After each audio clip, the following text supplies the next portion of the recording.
নাটোরের সিংড়ায় নাগর নদীতে মাছ ধরতে গিয়ে পিস্তলের 50 রাউন্ড গুলি ও অস্ত্র পরিষ্কারের সরঞ্জাম পাওয়া গেছে।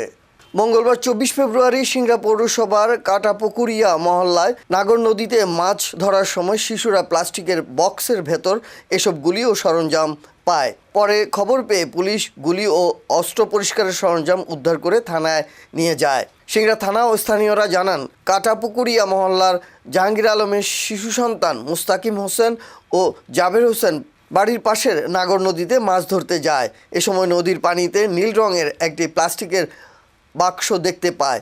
বাক্সটি খুলে ভেতরে পিস্তলের গুলিসহ সরঞ্জাম দেখতে পায়। বাড়িতে নেওয়ার পর পুলিশে খবর দেওয়া হয়। পুলিশ জানায়, গুলির বাক্সটি কোথা থেকে এলো তা তদন্ত করে প্রয়োজনীয় আইনানুগ ব্যবস্থা নেওয়া হবে।